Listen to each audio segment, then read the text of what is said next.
Yeah. Ooh, sweet. That was nice and slick. Thank you, YouTube. Hello, everyone. Welcome, creative communities, kind folks out there. Hello. Um, I'm DBJ, and this is RPG with DBJ, but I'm not alone. I do have my creatives community and kind folks out there, as well as classmates and collegiates. And on this channel, we take a subject and we talk about it for an hour each day, Monday through Friday. And today, each day, we have a different name for it. So today is Monster Monday. And what are we going to talk about for this week? And specifically today, well, there was a subject that was brought up a few weeks ago. And because this show is very long form, it was held off for quite a bit. But today we're going to talk about celebrations, honors, holidays, festivals. We're going to talk about all of those things put together. Now, please tell me, for those of you watching on YouTube, please tell me if you're seeing me and or hearing me if you're using the audio from YouTube. Give me a thumbs up. On my end, again, it's looking very good. I've got pretty good stream health here, but we've been having conflict issues lately. So if someone can just I absolutely I hear you, P. Yeah.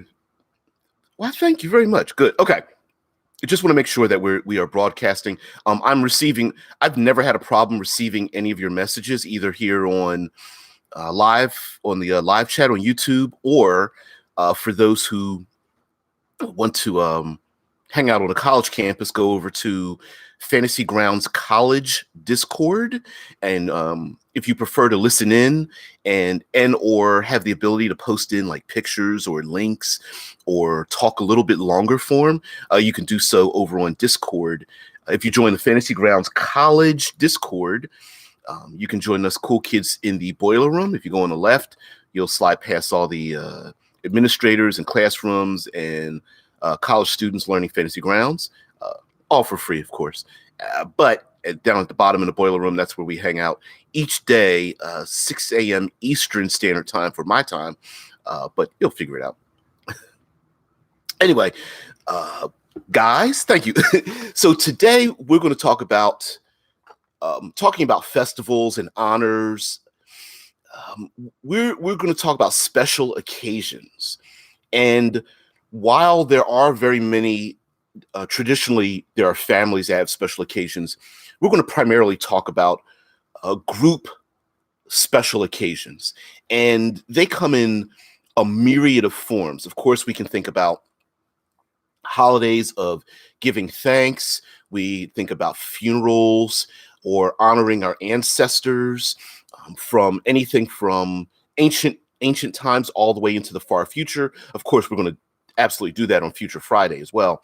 But some of these honors might be quite new, especially if it's after a great war or conflict. Some of the honors come about due to happenstance, natural environment, whether it is a great discovery of a natural resource or someone has done something to change society for the better.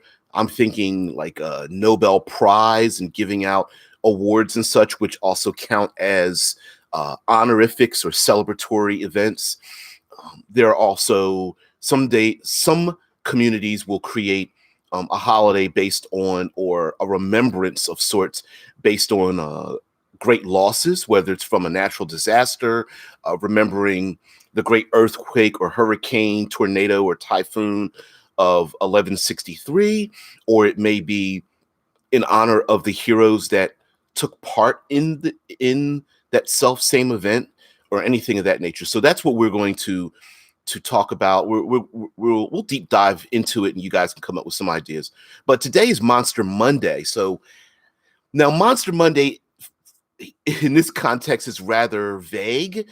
We basically want to talk about a lot of our NPCs and adversaries, rivals, people we want to put in the way of our player characters in our tabletop role-playing games and having some of those events.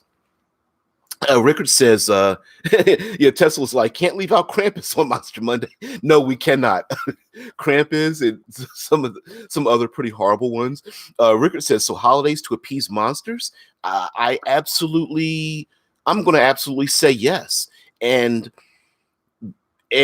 based on the events of those, whether there are monsters that we are appeasing or they are holidays that have shifted and changed over time, we could bring up say a controversy of, say, Christmas as a holiday that many people, and of course we are getting into Halloween season, which makes perfect sense, right?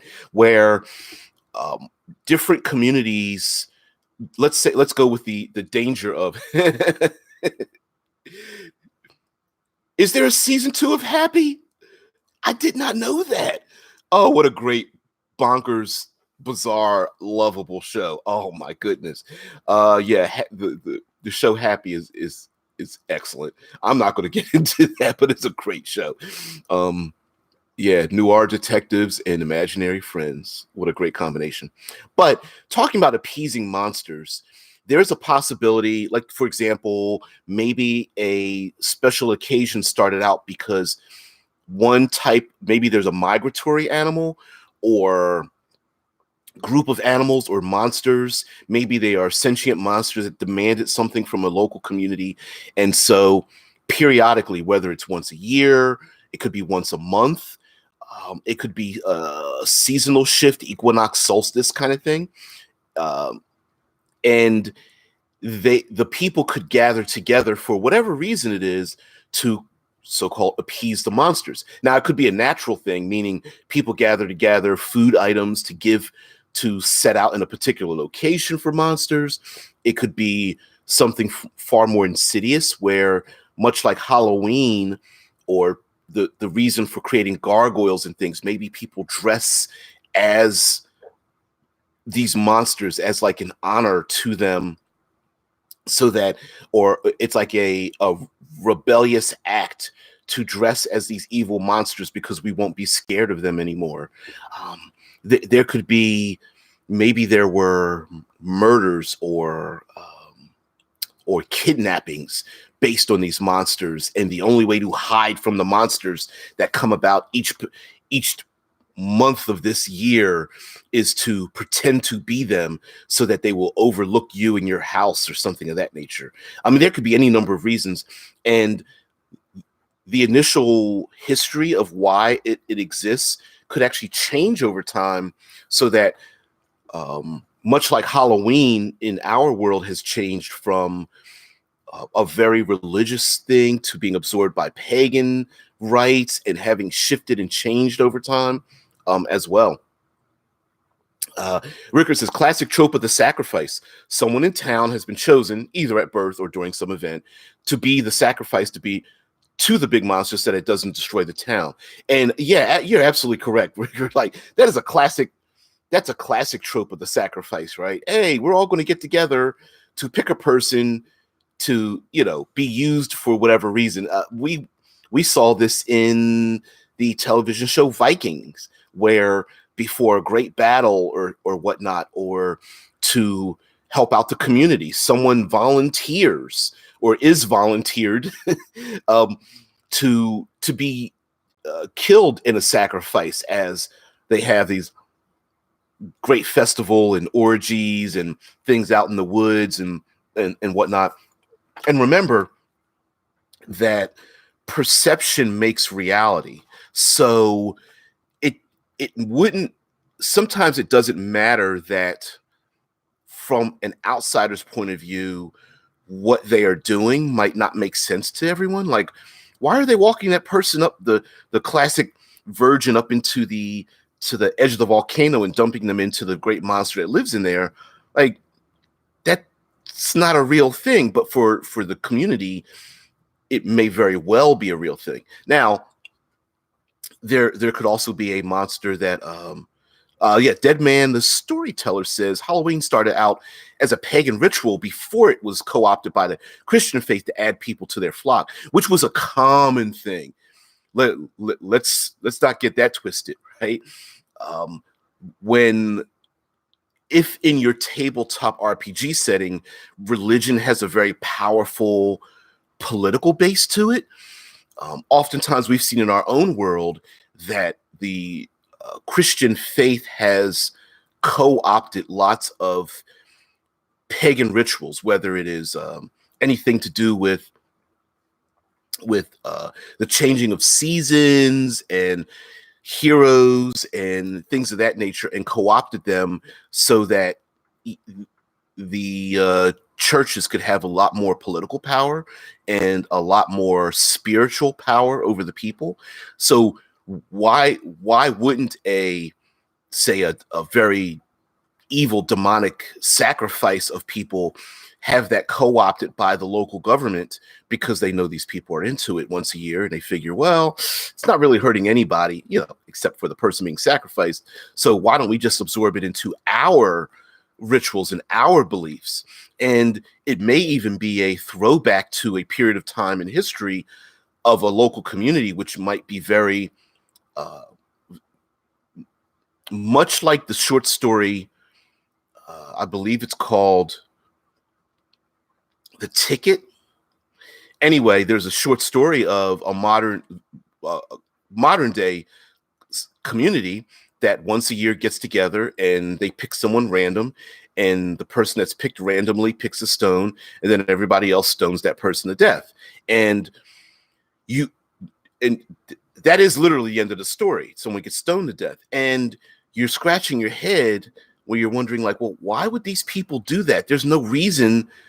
There's no, from an outsider's point of view, there's no logical reason for everyone to get together to pick someone randomly and kill them. But if it's a throwback to an older time where, again, where perception makes reality, it may very well be that these people feel that this is something they need to do. Now, every celebration doesn't need to be evil. It doesn't need to be sacrificial, but that is a thing, right?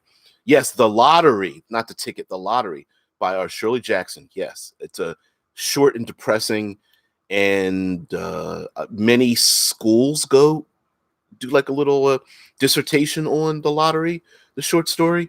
And yeah, I think it's an excellent example of what threads we can pull on for our tabletop role-playing games, because many of us around our own world have examples of holidays in which we engage, and other people like scratch our heads like, why do you guys do that? Why at this time? Why the way you do it? And how much people hold true to what the holiday is, or how they've been modified over time. Let's get back into the chat. So let's see. Rickard says, goes on to say, or something like the marriage of the sea in Venice. Rather than to appease a monster by sacrifice, you have a ritual that needs to be done every year to ensure calm seas. We could probably just rituals involved with sea travel, whether it's something as simple as having a ship blessed. To this day, we still have ceremonies to christen every single ship that leaves a harbor, especially like the larger yachts and cruise ships and things that leave harbors. There are still ceremonies to bless a ship on its way. Is there a need to do that? No, but it's still done. Taking that champagne bottle and swinging it and having it bust up against the side of the ship is a real thing. As a matter of fact, along with the construction of mega ships or structures, buildings, bridges, what do they put on them? There's usually a plaque, and the plaque will denote its completion date and some of the builders and things of that nature. Why? I mean, sure, it's an honorific for whoever built it. There's a celebration probably because of that. There is the the usual cutting of the ribbon when breaking new ground for a new development by political and private entities, right? They all line up in front of a ribbon. They have themselves a shovel because they want to get a picture taken. Someone takes a pair of scissors or hands the key to the city. They take the big cardboard pair of scissors and try to cut the ribbon, and maybe something goes wrong, but whatever the case may be, there's a celebration, right? There's an honor of taking that shovel and digging that first bit of dirt out of the ground before this major development happens on a vacant lot or what have you, right? Dead Man the Storyteller says, quote, "Bad luck to set out in a ship without a name," from Ellie from Borderland 3. I would suggest that they took that from real life, right? You name a ship, usually feminine has been a traditional thing. You hear lots of sailors, yeah, she's a great one. She's got a keen heel. She's, we've been together, her and I. That's a real thing. Is it necessary? Probably not. But within the eyes of those who, for even those who don't feel it's necessary, out of just simple tradition, people will do it. Yeah, we need to name our ship and we need to take care of her, right? There are those who don't believe it at all, but just out of respect, they will, because of those around them, they will honor it as well. So will they call the ship her because everyone else is doing it? Yeah, they don't necessarily believe it, but then there's those who want to hedge their bets, right? There's the, you know what, I don't believe this stuff, but hell yeah, I'm gonna throw a coin off the side for the sea gods because what if I'm wrong? I don't want to be that person. Sure, you have your fantasy realm atheists or agnostics. I guess they would be more agnostic types, but there's a whole hell of a lot of other people that are like, yeah, do I like the Greek gods and their games up on Olympus? No. But am I going to respect Apollo and Neptune and stuff? Hell yeah. Because if I'm wrong, I don't want them coming after me, right? I don't want to be the cause of our ship sinking because I was too into my own mind that I didn't want to throw a copper piece off the side before we set sail, or rub the Buddha as I entered into the building, or crossed my heart and pray to the gods before I entered into church or something. No one wants to be that person. So you will have people who at least on the surface engage in something. So let's go back to the monsters involved in this. Some of these rituals may have come about literally because of monster invasion, right? Whatever it is, whether it's a horde of goblinoids or dragons or pestilence or creatures from the Black Lagoon or whatever the case may be. And it could be that maybe due to a migratory event that once a year these dangerous things come through and the local population gets together, or that maybe these monsters were driven out at a particular time and there could be a reenactment of the great battles. And those reenactments may be anything from giving honors to local statues to people dressing up as either the good side or the bad side and displaying that. I mean, there could be music and costumes. There could be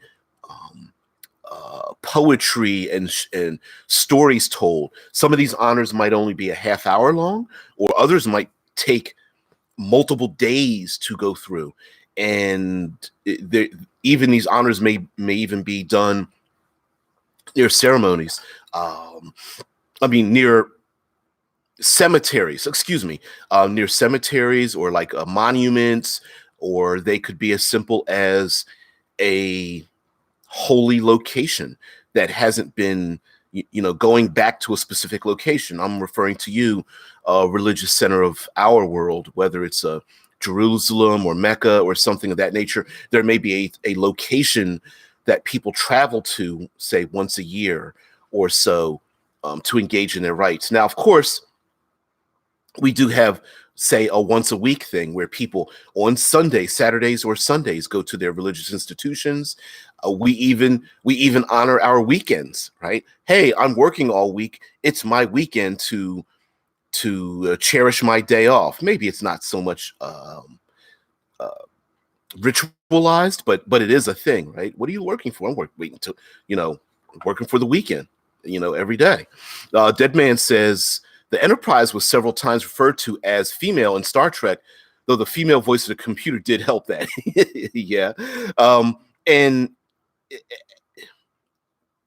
it is a tradition, right? It is a thing of her and I, we go back real far, and everyone's like, her? Who? Oh, you mean the ship?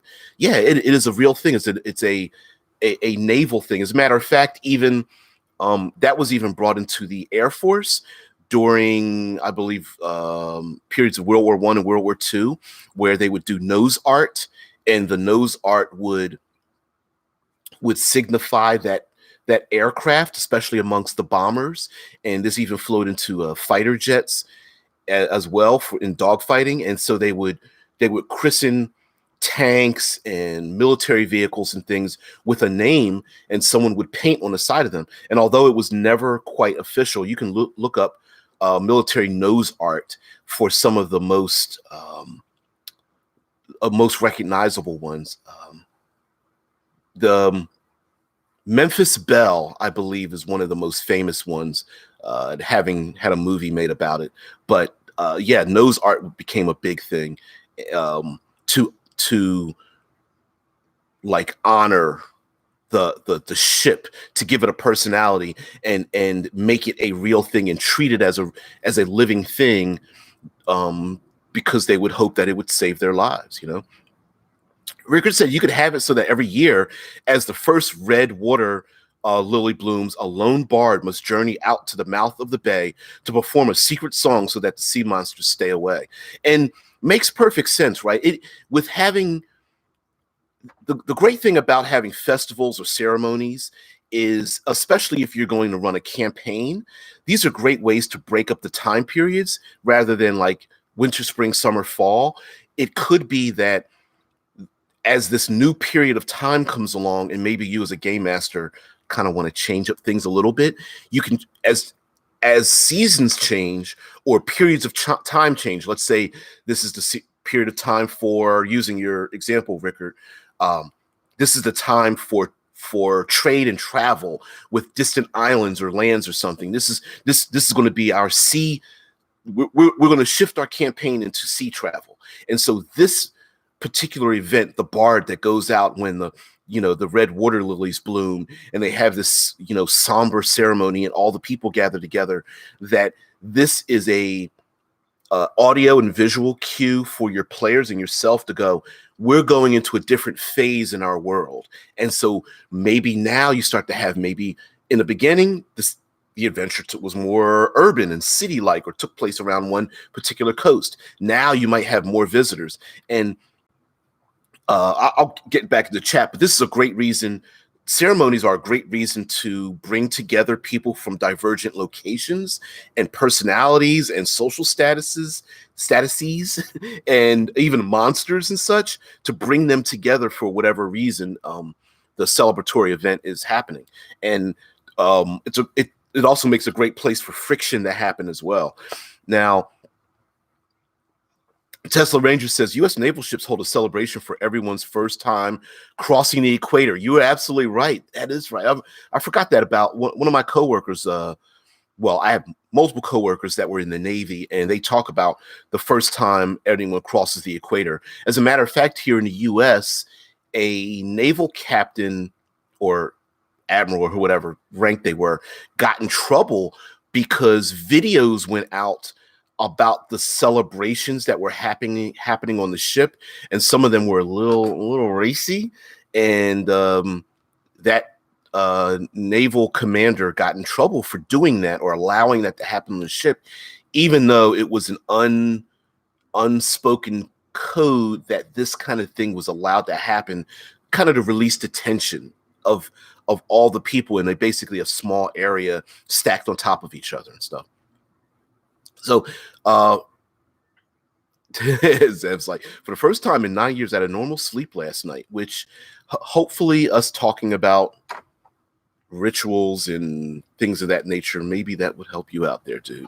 Although I'm sure we had nothing to contribute to your great sleep. Rickard says, so you have a component of appeasing the monsters as well as a component of guarded secret for the town. Other cities outside the town might not know the song. Okay, and such intrigue ensues. Could have it the bard have guards that travel with them to protect them from the sea monsters that have just woken up from their sleep and have yet to hear the song, or people from other towns. And that's the great thing, what you bring up there, Rickard. That's the great thing about having these tightly held rituals, that, like you say, it can bring many people from all over. It brings people out of their homes. It can bring the nobles to rub shoulders somewhat with the local population, the proletariat rubbing shoulders with the bourgeoisie. There, it brings them together. It also makes perfect sense to have the common folks stop doing what they're doing. So if you want to close shops or have the ships all at flags at half mast, have all the ships in the docks, and trade has stopped for whatever reason or what have you, is a perfect reason for that. And then you have the individuals who engage in the rituals, like you say, a bard that knows a specific song that no one else knows, and maybe that song again might be, it's a song that literally puts the sea monsters to sleep, or at least gets them to leave the bay alone, right? And who else is able to learn that song or wants to learn that song? Maybe it's only past, the bardic tradition might just be a verbal one, a word of mouth, as opposed to being written down, and so only specific individuals are picked. Maybe there is a cost to learning the rituals themselves, or these blossoms, these red water lilies may be very rare and blossom at a specific time, and they also may need to be gathered from specific areas, which here we go with placing maybe the PCs on a journey to find the accoutrements, the little objects needed for the rituals, whether there are musical instruments, flowers, it could be nectar from a specific flower from a particular mountainside. Even with the bard themselves, there may be people who want to delay the bard's ritual in the first place, and so there may be those who want to sabotage this particular thing, or pay mercenaries to sabotage it, so that the person who wants to sabotage it is not looked at like a political leader or a rival trade route that wants to take away the economic power of this bay. And then there's the monsters themselves. Is the song really appeasing the monsters, or are they sentient and they're just like, yeah, they better honor me or whatever? I'll eat their asses if they don't sing this song. I love this song, right? I mean, now it could be that this song has been sung plenty of times, but really on the side, there's actually people making deals with the sea monsters. Like, okay, we sat down at a table. Every year we do this. Look, I know we need to go through the motions, but listen, here's our gold. Here's some food. We have a couple of people that are in sacrifice in those cages that we brought to you. Please leave us alone. And then the monsters are like, all right, that's cool. The aboleth's like, yeah, I'm not going to send up my my aquatic minions. Not this year. Maybe next year. We'll see. Yeah, I absolutely. I love the idea of these things. Pelora says there's the sending from Final Fantasy X, basically a long ritual. Ooh, I can't see what you've written. Oops. Long ritual. Only a few can perform, which sends the dead on their way. Not precisely a holiday, I suppose. Well, we're talking about all of the the honors that we perform, the traditions that we have. So no, it doesn't necessarily have to be a specific holiday, but death rites are a specific enough thing that they count as well. Much like people who in our modern day want to honor the dead in our cemeteries, and we feel some kind of way when people dishonor, desecrate a cemetery, the kids that want to get drunk on cemeteries or knock over tombstones or something of that nature. People were just like, they are offended by how those properties are treated because of what's going on. Whether it's physical destruction of knocking over tombstones, which is you're destroying people's personal property, or just going into a cemetery and getting drunk and wanting to spend the night in the cemetery because of what may happen. Whereas there are other communities like Central America's Day of the Dead, to Mexico, where people dress up and have a celebration. It's also pulled into New Orleans, where someone passes away and they have music and drinking and stuff. And here in the Midwest, we do that all the time, where there's a funeral and a viewing and a reception, but believe it or not, there are. Sorry, I saw that. What the hell? But where people get drunk and they pour out a drink for their best friend that they miss so much. There are celebratory things when it comes to people who've died. So yes. Zevron says, in Witcher they had a festival or ritual called Forefathers Eve. The village heads to the local druid or pillar, and he casts a ritual allowing the living to talk to loved ones, ask questions, and get answers. Okay, I absolutely see that. I see that very much, where the dead or the undead could rise up periodically, and to give honor to ancestors is a huge thing. And in a fantasy world, speaking to your ancestors, I think makes perfect sense. That people, they're the idea of the necromancer being always evil. It doesn't necessarily compute if that individual is doing nothing so much as to draw the spirits of the people that have passed, so that they can talk to, or at least cross over without something, tainting their souls or something. Zev goes on to say, kids wondering how their father tended the field so well in comparison might learn a secret way to farm. A daughter seeks closure through apologizing to a mom she had a fight with before she died. And, I believe there is a warlock pact, if I'm not mistaken, or I believe maybe I'm mixing a barbarian class, but whatever the case may be, having a player character that derives their power or their skills from an ancestor that they're able to call upon, i.e. The Jedi, talking to another Jedi as a Force ghost and whatnot, makes perfect sense as well. Yeah, Zevron says the ancestral guardian barbarian, right? And but you don't need.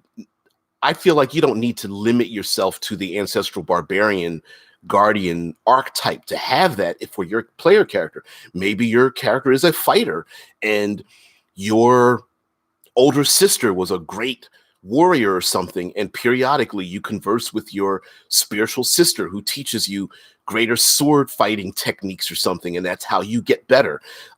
And you describe your second wind as a fighter, not because you're tough, but because your older sister comes by and tells you, like, are you going to stay there, stay down, you're going to get up, you're going to be tougher, and berates you to get back up again, or goes into your body and lifts you up. Like, you could reskin and reshape and tell your own story. Same thing could be done with wizards and things. Maybe they don't learn magic from a school, a classic, I'm going to go to school with books and learn magic, but maybe they learn it from spiritual ancestors. This also fits for druidic type people as well. Druids going out into the druidic circle and being talked to by the spiritual elders and whatnot. Tesla, I have no idea what Weasel Stomping Day is, but what the hell? It's a Weird Al song. So weird. Rickard says, shifting gears, maybe a monster hunting holiday to commemorate a big battle. So say the region has a hunt for some small lizard monster to commemorate how they beat a dragon years ago. Hell, I'd take that and you'd stretch it even further. Maybe people construct fake dragons out of wood and hay and things, and they pretend that it's a big giant dragon and they set it on fire or something. Or kids run around in, cardboard that looks like they are the knights that killed the dragon. And maybe there are tests of ability, whether it's accuracy with archery and using axes to hack at wood to represent the slaying of a dragon. I absolutely agree with that. And there may be even gifts given and speeches told and stories told in the valley and all that kind of stuff for the slaying of a dragon. Yeah. Until another dragon comes into town and is like, wait a minute, what? Which we'll get into some of the darker elements of rituals in a minute.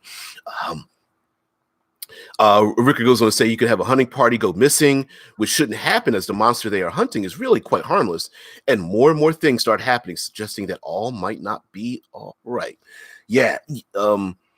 I'm absolutely with you where, fox hunts, right?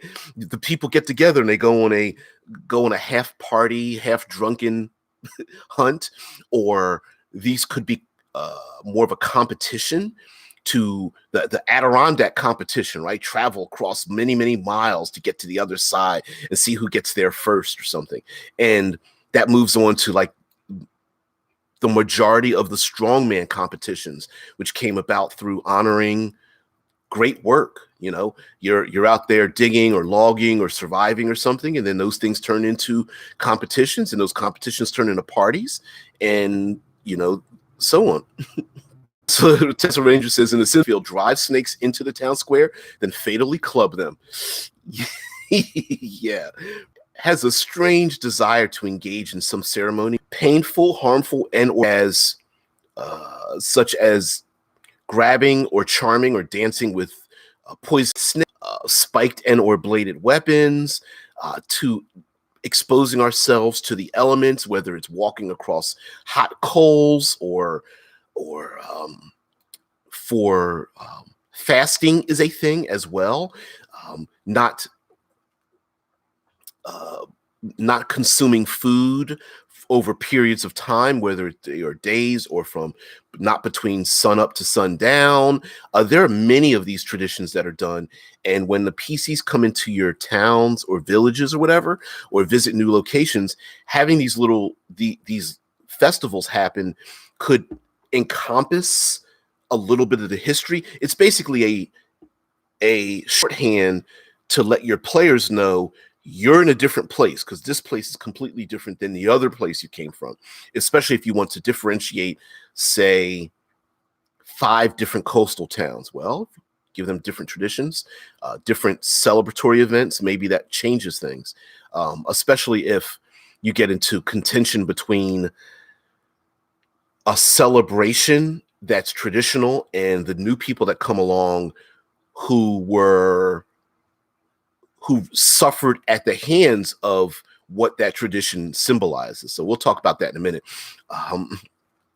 Rickard says, combining the sending and talking to the dead loved ones, you have a day when you send the dead to the afterlife, and in doing so gives them one last moment together with their loved ones.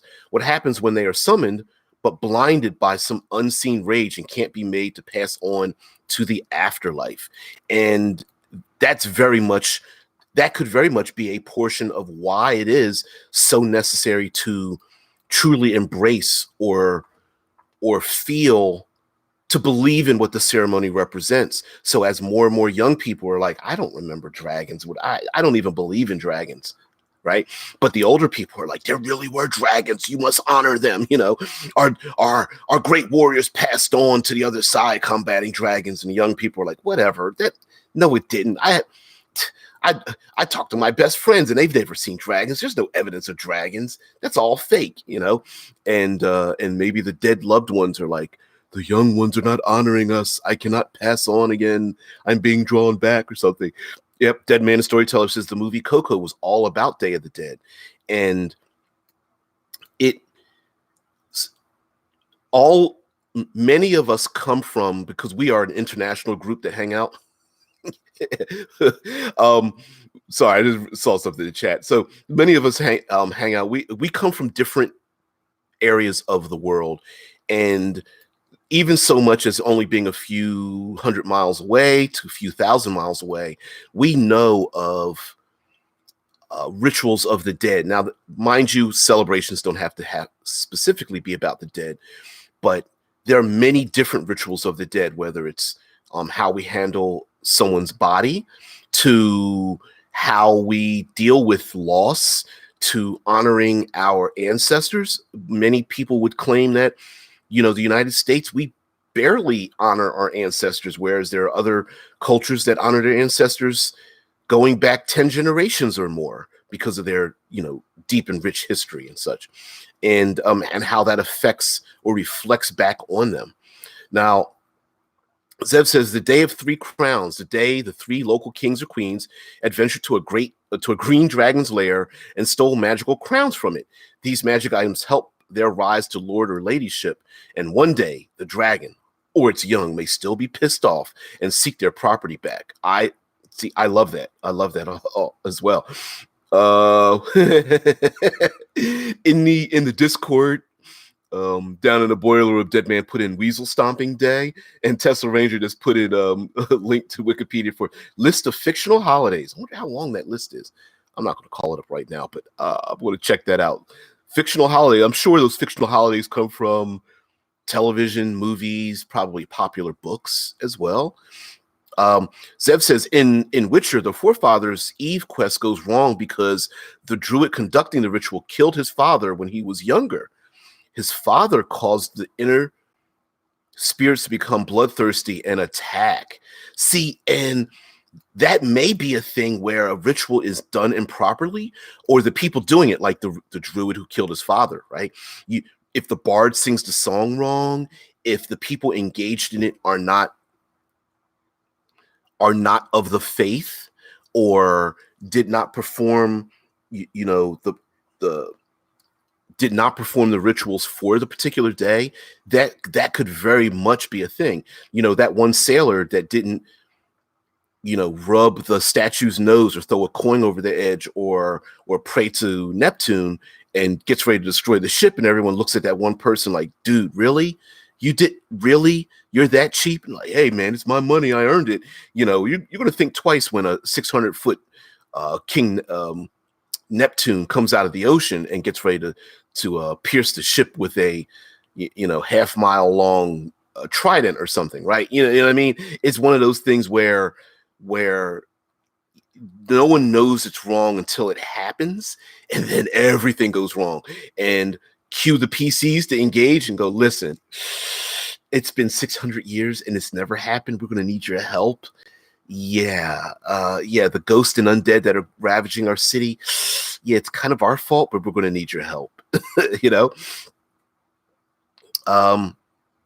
Tesla says, Vermintide, celebrated every 13 years. The Chaos Moon is full for 13 days in a row. The Skaven hold many ceremonies dedicated to their patron deity, the Horned Rat from Warhammer. And I love stuff like that, because when the PCs arrive, imagine their surprise when they don't know what's going on, and they arrive either before, in the middle, or just after one of these celebrations, and you're at house, and during the celebration, the PCs are like, wait, why is everyone dressed in purple? Or why are there all these dead snakes in the town square with a bunch of sticks covered in their blood and gore? Why is everyone eating fish and clams before the why is everyone wearing hats and letting birds land on the hats and grab bits and pieces of string or something? There are so many different strange, odd, quirky things that you could have in town as the people celebrate whatever celebration or honorific they're performing, and the PCs could, their interaction with people could be based on how much the PCs either embrace or push aside the celebrations, right? If everyone is walking around with red face paint and covering their entire faces and their hands in this red face paint, and the one PC is like, I'm not doing that, and attempts to order a drink in the bar, and everyone in the bar has their face painted red or is wearing a red mask, things might not be, go on. Not necessarily cultural superstition, although that does apply there, Alex, but we are talking about holidays and festivals and celebrations, honors given, going in anything from graduations or um, uh, the celebration of a harvest or the changing of seasons or military graduations or the returning of travelers from far away or the annual, we're talking about annual traditions. They could be monthly, they could be each full moon, any number of things that people engage in for whatever reasons, whether they are still going on or they're completely forgotten. Scott Poe says appease monsters every year with a ritual or hire some adventurers once. And again, the appease the monsters versus slaying the monster thing. In the past, maybe the original adventurers were killed off. So yeah, we need to appease the monsters now. And how those monsters are appeased, whether it's due to like a great sphinx could just be honored by giving it stuff and telling it stories and dancing before it so it doesn't kill everyone. Or it could be, again, the classic, like Rickard brought up in the beginning, like the classic, we're going to bring one of our own as a ritual to slay that person or to give of that person to fill in the blank, dragon, dump them in a volcano, kill them ritually in the town square or something. It doesn't necessarily need to be evil. There could be many oddball traditions that are done, whether just people just do them often, or whether it's and don't even think about it, or they could have pretty insidious connotations. A ritual from Assassin's Creed Origins I stole from my Egyptian setting, the Apis bull, a bull supposedly blessed by the gods. That was from Zevron. Pillar says should have mentioned that last week. Should have mentioned that last week when we were talking about triangles, Tesla. Yeah, you're absolutely right. Because it kind of fits in. We kind of flow from one thing to another on this channel, don't we? Tesla Ranger says the Golden Girls. Okay, St. Olaf holidays. Everybody hide the corn day, hay day, the day of the princess pig, and the day of the wheat when everybody came to town dressed as sandwiches. Oh, you're all right, Zeb. Yeah, you can come up with some crazy off the wall, and none of them need to be evil, right? We don't necessarily like, oh, if the ritual isn't done, some evil will befall everyone. Some of these rituals are just done because of bad luck or a desire to have good luck in the future, like we were talking about. Christening a ship and giving a ship a name so that you have good luck on open seas. It could be, harvest season is about to start. Let's all bless the fields so we can eat. Let's bless our troops that are going to leave, and they might be going for 6 months and they're going off to war. Let's bless this. We talked about the cutting of the ribbon and digging that one patch of dirt for a big construction thing. The same thing happens at the end where the construction is finished and all we need to do is put the last thing on the building, or whatever construction there is, right? That put on the plaque, or everyone sign this thing and we're going to bury it in the foundation. Those are very much yeah. Alex says it in the Discord, like Sphinx becomes displeased. That one was offbeat, chomp, which in many ways could be a real thing, right?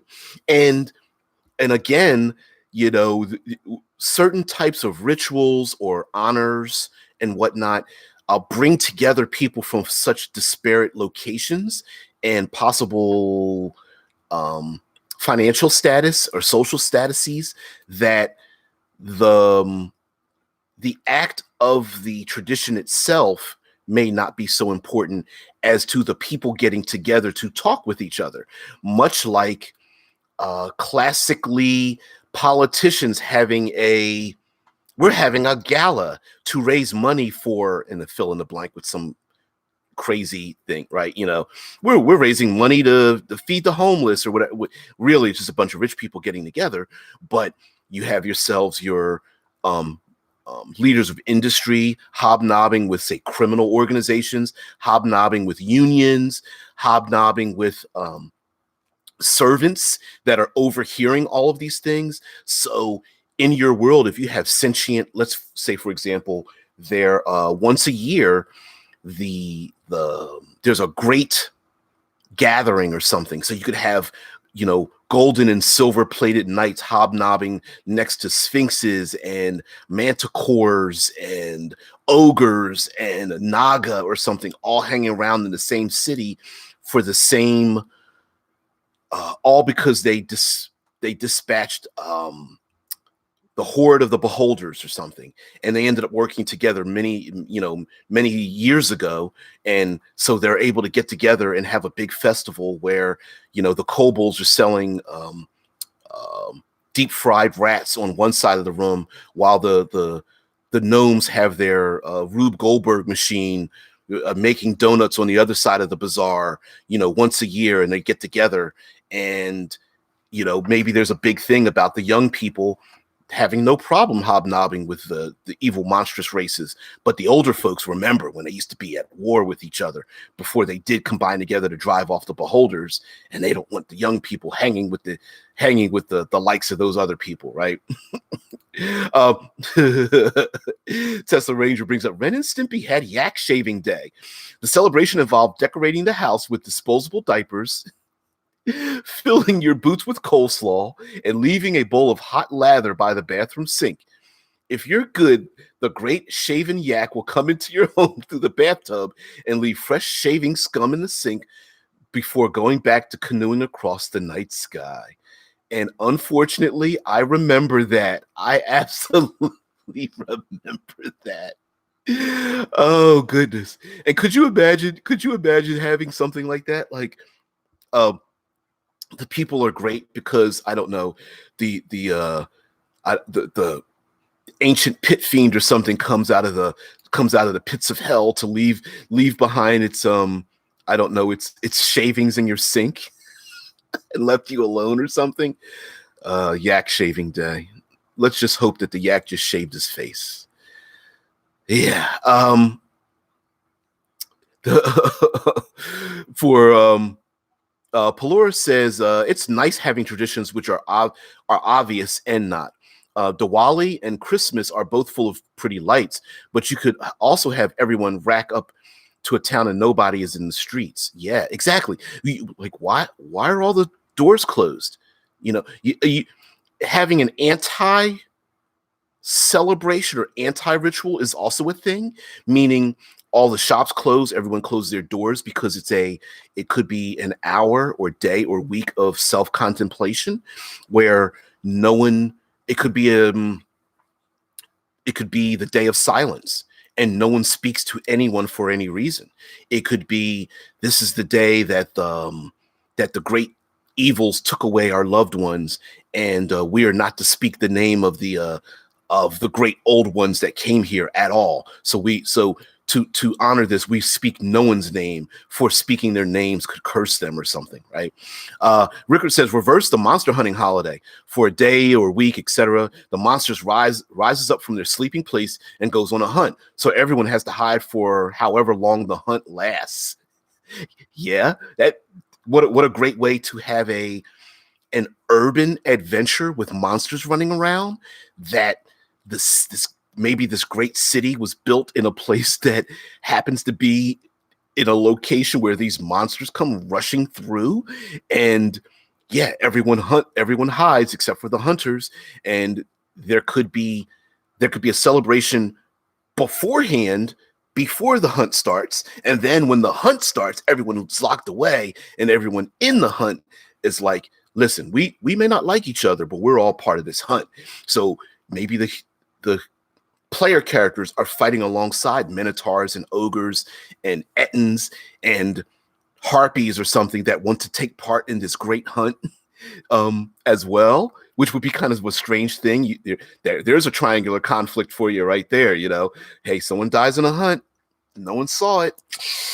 Oh well, Zevron says the Apis bull is the biggest bull in the village. Instead of feasting on it, because it would provide a lot for the village, they sacrifice it to the gods to bless their crops and provide fertility.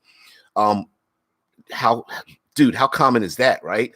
The take our greatest and fill in the blank, our greatest harvest, our greatest cow, bull, chicken, a goat or whatever, and sacrifice it. And of course, sacrificing it in any number of ways.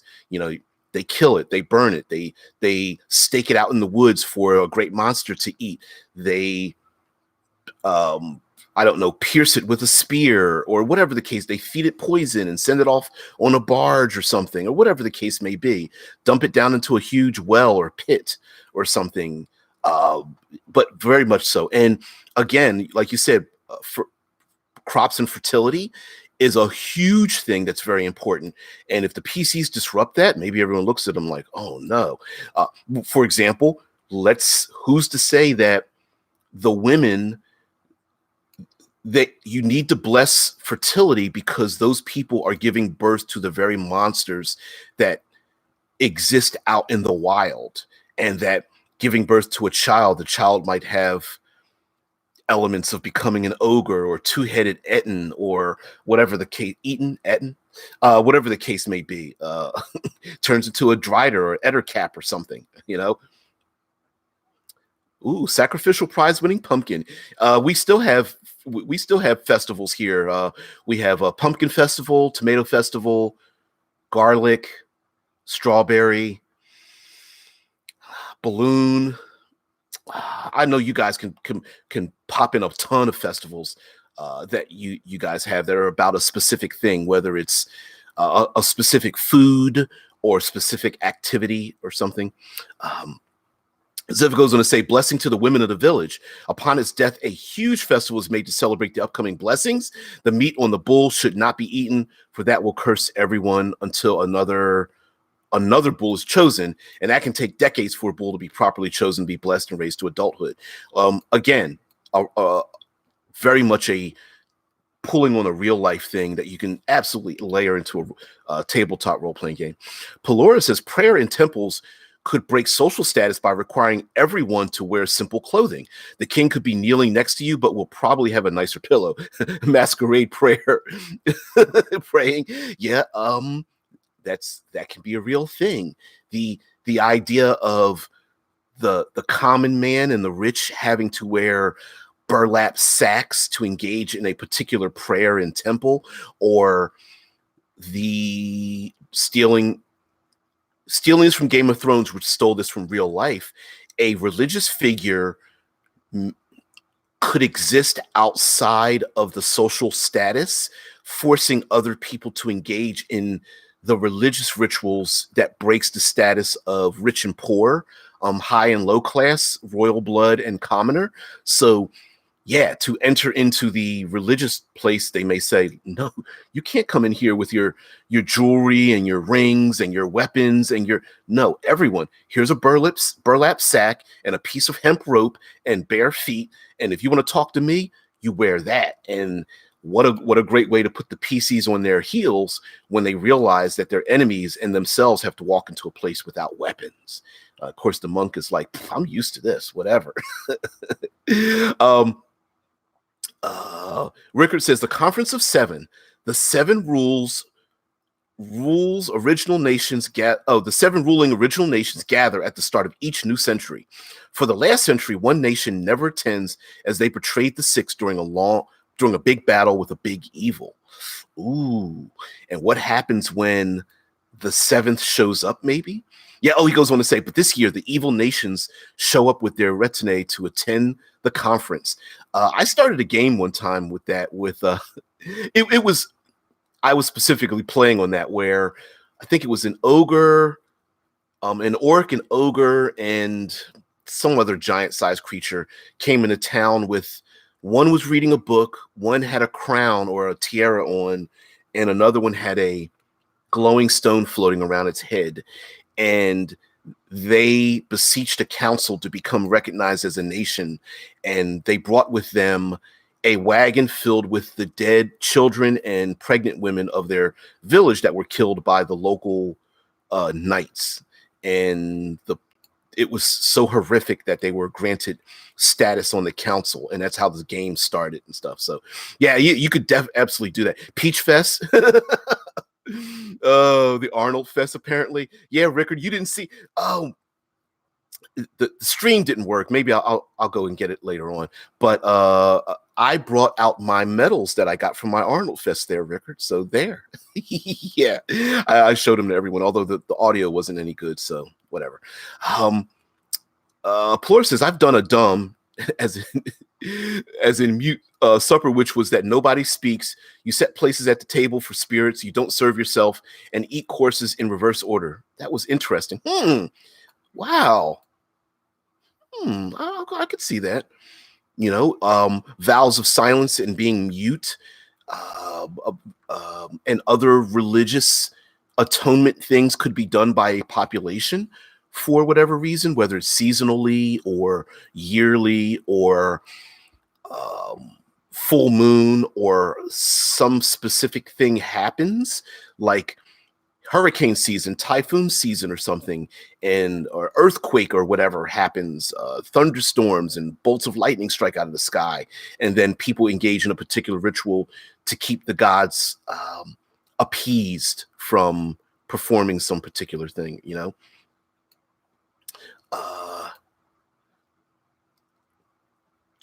Scott Post says the sacrificial prize winning pumpkin, of course, Peach Fest, Arnold Fest. Rickard says should have been for talking about your comment, should have been for the last millennia. Hell, it could be like from the last 50 years. All you need is at least one generation that doesn't know what happened before to like throw up a middle finger to what happened in the past. We see that today. So yeah, dude, I'm old enough that most of the things that you younger guys and ladies refer to, I lived through, and I think us older grognards disrespect younger people because of the context in which all of us live in. So yeah, there's always that. All you need is at least one or more generations. Your elves live very long, but your humans don't, and the humans could be the ones that are screwing up the rituals, because the elves are like, no, this is how you're supposed to do it. And young meaning younger races, are like, whatever. Whatever. Oh man. But Rickard does say, so should have been for the last millennium. So they've been missing for a long time, them being absent, which might make them almost legendary when they do arrive, even though everyone's leaving out a I hear you, Zeb. It could be that someone's left out left a space for the 7th, even though everyone knows that it's, I'm going to leave a plate out for this person, but they're never here. Zeb says a thing I like is a spell clerics and paladins get is a special blessing for things like weddings, birthdays, etc. The buff isn't all that much, but it's nice world building to be literally blessed for a celebration like that. Oh yeah, there is something that clerics and paladins get where they have the ability to bless specific occasions. And the great thing about that is having a world in which, if those things are not done, lots of evil happens. So sure, it might be a minor buff in the beginning and you're like, whatever. But for the population, they're like, listen, if you don't do this thing, who knows what might happen to us when it is not done, you know? Oh man. Celebration. Dead Man says, see Black Panther for an example of this. About for those who don't know, the Black Panther movie and the Black Panther comic book character background has a combat ritual in which Zev says the crowning ritual in Black Panther was fantastic, where they bring the greatest warriors from the different tribes have a battle to fight the current king to see who will be the new leader. Now, I know some people were like, well, that doesn't make sense for people who are technologically advanced to have a battle, but the person who's chosen to represent them in battle with the combat prowess has already been groomed prior to the battle to be a great leader themselves. So not only do they have physical prowess, but they also have intellectual and social prowess as well, at least as each village member considers them. Yeah. Rickard says no one expected the gorillas. I believe they were called the Mumbari tribe to show up. So when they do show up, it causes quite a stir. Yeah, the Jabari tribe. Yeah, and M'Baku was the leader. And before we go, because we'll bring this up yesterday, what a great way to introduce an adversary but not an enemy, right? When M'Baku shows up with the Jabari tribe, yeah, and he's like, ooh, ooh, ooh, and you see these people come in and everyone's like, they never show up. And of course he fights Black Panther on equal footing, right? This person becomes an adversary, but he's not evil. He's not against their traditions. He doesn't want to destroy the community. As a matter of fact, he actually is supporting it. He's hyper traditional, and so that's a great way to introduce an adversary who's like, hey, I think I should be king and I'll fight you for it, but not an enemy who's like, okay, you know what? If you win, you're king, I'm devoted to you. I win, you do things my way. And that's a great example of an NPC that someone can throw into a game, especially when you have rules and traditions, so the PCs don't just end up, because them. We all know PCs are like psychopaths. They want to kill everything, right? But this is a great way to say, no, we're going to have a fight. You're only going to use certain weapons and certain abilities, and whoever wins does their thing. Rickard says that wouldn't really work if they had just been missing for the last coronation. It must have been far enough back that it's the norm that they're not there. I agree with you that there's enough time has passed that from the last coronation that everyone's just like, they've gotten used to them not arriving. They know they live up in the mountains, but they're like, nah, they're not going to be here. So, why bother inviting them? And then when they show up, everyone's like, what?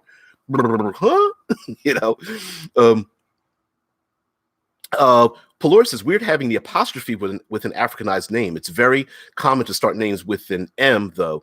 Becky, for example. And it's like the M or N. Look, we're tabletop role players. We love ourselves some apostrophes and hyphens. So it's like the descriptor of saying the letter without using the other vowels behind it. So like Nkrumah or M'Baku or like Dakane or something like that. You can just put a letter in the front and pronounce the letter. I can't do the clicking thing on the sa language. I can't get the click, but there's a language with clicks that is used. They use an X, I believe, X apostrophe, I believe. Yeah, the horsey clicks. Yeah, sis in that guy. Yeah, it's kind of cool though. Hell, we could do a whole series on naming conventions and languages. Maybe we might do that. I don't know if we could do a whole week of that, but yeah, sa. Yeah. I can't do I'm terrible with the click just because it's not a normal thing to do. Yeah, Rickard says, I do like the M followed by another consonant is a very easy African indicator. Absolutely. As a matter of fact, it's probably Pathfinder did it for their inner sea kingdom. Mwagi expanse or something, and it is their Africanized prehistoric region of the inner sea, and they did the exact same thing with an M consonant followed by another consonant. Rickard says it's easy to convey a lot with such a naming scheme. Naming schemes are maybe, you know what? Okay, we're going to do it. We'll do naming conventions and naming schemes. There's lots of things. Using honorifics in the middle of naming conventions works, like using DE or DI or DEL, as in of. So, DB of the J might be DB with a lowercase di, capital J. Von in between names is a good thing, stuff like that. Yeah. Yeah, and I hear you that. Zephyr says, if I believe it's because an M followed by consonant means son of, it could be. Yeah. Yep. DB of the J would be DB del J, or D, like DI. I believe that's Italian. DE is also a thing. Yeah. Yeah. The problem is you need, Rickard says that you need to tie it to something in the real world for it to convey something to the player.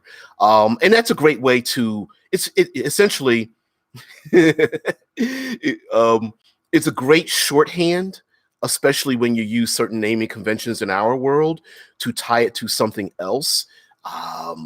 There are, like, if you start picking Japanese names, it conveys a certain type of culture to people in a very quick shorthand, instead of having to explain that your elves or dwarves are very culturally Japanese equivalent. Zevron says, or convey it dramatically to the player so they remember the naming convention as well. Yes, Zev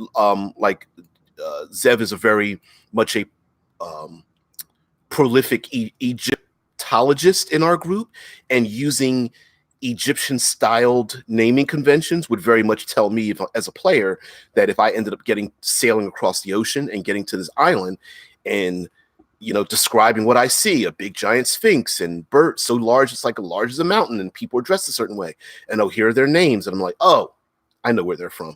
And when a PC says, hey, my character died, can I make a character from this realm? Sure.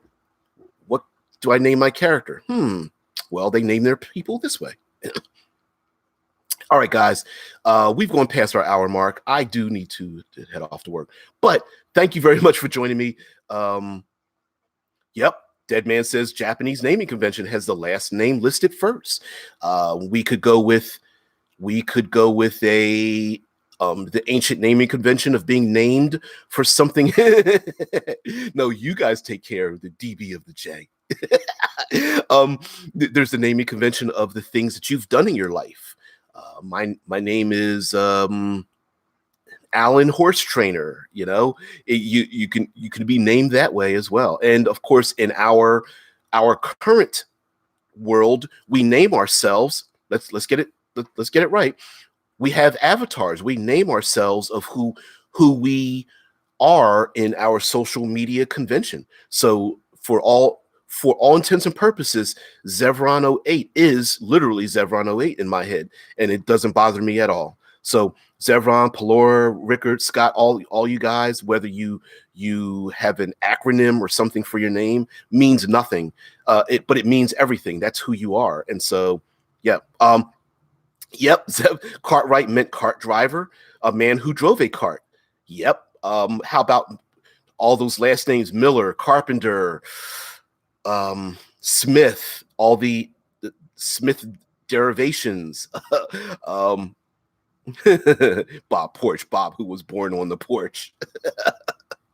Oh, you guys are silly. Anyway, guys, thank you very much for participating. I know you guys have your time is very valuable, and I appreciate you guys spending it with me. So I hope I'm able to give you some change back. Everybody, take care. I'll see you later.